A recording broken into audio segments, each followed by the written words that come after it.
5월 31일 토요일 나사렛 사람들의 아침입니다. 오늘 말씀은 역대하 14장 1절에서 7절까지입니다.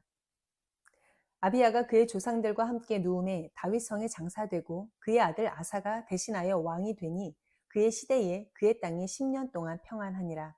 아사가 그의 하나님 여호와 보시기에 선과 정의를 행하여 이방 제단과 산당을 없애고 주상을 깨뜨리며 아세라 상을 찍고 유다 사람에게 명하여 그 조상들의 하나님 여호와를 찾게 하며 그의 율법과 명령을 행하게 하고 또 유다 모든 성읍에서 산당과 태양상을 없애매 나라가 그 앞에서 평안함을 누리니라. 여호와께서 아사에게 평안을 주셨으므로 그 땅이 평안하여 여러 해 싸움이 없은지라. 그가 견고한 성읍들을 유다에 건축하니라.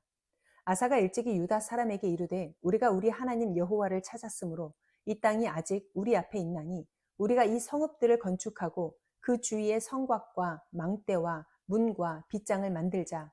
우리가 주를 찾았으므로 주께서 우리 사방에 평안을 주셨느니라 하고 이에 그들이 성읍을 형통하게 건축하였더라. 아멘. 모든 인생은 생명이 되기 위해 전쟁을 치러야 합니다. 그리고 전쟁 끝에 세상에 태어남과 동시에 끊임없는 전쟁 속에서 또 다른 평생의 삶을 살아가게 됩니다. 그래서 삶은 쉽지가 않습니다. 고단한 때가 참으로 많습니다. 전쟁을 피할 수만 있다면 어떻게든 피하는 것이 상책입니다. 전쟁의 반대 개념을 질문하면 사람들은 대부분 평화라고 대답합니다. 코로나 시국에는 전쟁의 반대 개념을 일상으로 표현하는 사람들이 많았습니다. 그만큼 깨어진 일상이 전쟁과 다름없었다는 것이죠. 제 마음에 와닿은 전쟁의 반대의 개념이 있습니다. 바로 전쟁의 반대는 평화가 아니라 항복이라고 쓴 어느 기사의 제목입니다. 항복은 힘에 눌려서 굴복하는 것입니다. 자아를 굽혀 복종하는 것이 항복입니다. 또한 상대의 요구를 무조건 받아들이는 것이 항복이며 나의 생명까지도 내어주는 것이 항복입니다. 세상에서는 항복이 비굴한 처지를 대변하는 것입니다. 그러나 하나님 안에서 하나님께 항복하는 것은 존귀한 처지를 대변하는 것이 됩니다. 오늘 본문 속 남유다의 세 번째 왕 아사는 비교적 선한 왕으로 평가받은 인물입니다. 그의 통치 초기를 기록한 본문을 보면 1절에서 7절 사이에 평안이라는 말이 무려 5번이나 나옵니다. 성경은 아사 왕 통치 초기 10년 동안 전쟁이 없었고 평안했다라고 기록합니다. 전쟁이 끊이지 않았던 시대에 유다 왕국의 평안이 그토록 오래 지켜질 수 있었던 이유는 아사 왕의 하나님께 대한 항복의 결과일 것입니다. 아사는 22명의 형제들 중에서 왕이 된 사람입니다. 왕의 자리에 오르기까지 숨은 역사 속에서 피 터지는 형제의 전쟁을 피할 수 없었을 것입니다. 아사는 끝까지 항복하지 않고 싸웠기 때문에 왕 위에 오를 수 있었을 것으로 추측을 합니다. 그러나 이제는 왕의 자리에서 하나님께는 항복하기로 합니다. 자신이 통치하는 유다가 아니라 하나님이 통치하시는 유다 왕국을 선택한 것입니다.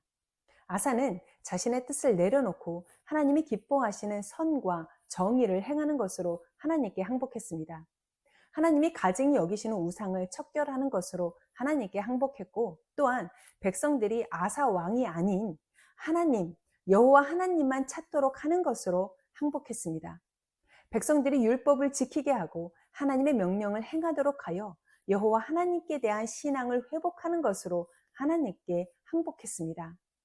이에 대한 결과입니다. 본문 6절과 7절입니다. 여호와께서 아사에게 평안을 주셨으므로 그 땅이 평안하여 여러 해 싸움이 없은지라. 우리가 주를 찾았으므로 주께서 우리 사방에 평안을 주셨느니라. 하나님께 항복한다는 것, 이것은 더 이상 내가 운전대를 잡지 않겠습니다 라는 선언입니다. 우리는 아무리 노력하고 애를 써도 절대 하나님보다 안전하게 사고 없이 법규를 조금도 어기지 않고 운전할 수는 없습니다. 내가 핸들을 잡으면 꼭 사고가 나고 전쟁에 휘말리기 마련입니다. 핸들에서 우리의 손을 떼어 놓아야 합니다. 그리고 하나님께 핸들을 내어드려 항복하는 것이 가장 안전한 선택입니다. 여전히 우리는 전쟁 같은 일상 속에서 고단한 삶을 살아가고 있습니다. 그렇다면 오늘 우리가 전쟁을 끝내고 평안할 수 있는 방법, 그것은 두 손 들고 하나님께 항복하는 것입니다. 그리고 아사 왕이 그랬던 것처럼 하나님이 기뻐하시는 거룩한 일을 적극 행하며 살아가는 것입니다. 항복하면 더 이상 내 권리를 행사할 수는 없습니다. 그러나 그것은 불편하고 불행한 것이 아닙니다. 하나님이 나를 대신하여 핸들을 잡아주고 계시기 때문에 그것은 더욱더 안전한 것이고 세상이 줄 수 없는 평안을 마음껏 누릴 수 있는 것입니다. 아사 왕이 하나님 앞에서 거룩을 추구하는 것으로 항복한 것에 대한 하나님의 응답은 평안이었습니다. 여러분 평안하고 싶으십니까? 전쟁을 끝내고 싶으십니까?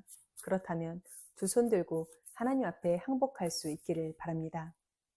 하나님께 대한 항복으로 오늘이 나의 전쟁을 끝내는 종전의 날이 되어서 하나님의 깊은 평안을 누릴 수 있는 복된 날이 될 수 있기를 주님의 이름으로 부탁을 드립니다. 기도하겠습니다. 하나님, 두 손 들고 하나님께 항복합니다. 나의 뜻을 내려놓고 하나님의 뜻을 따르며 하나님이 기뻐하시는 거룩한 일에 힘쓰며 살아가는 우리 모든 인생이 되게 하여 주옵소서. 전쟁 같은 매일의 삶 속에서도 거룩한 일에 집중하게 하시고 집중한 나머지 지금이 전쟁 중인지도 모르고 깊은 평안 속에서 하나님을 충만히 누리며 살아가는 모든 나사렛 사람들이 되게 하여 주옵소서. 예수님의 이름으로 기도합니다. 아멘.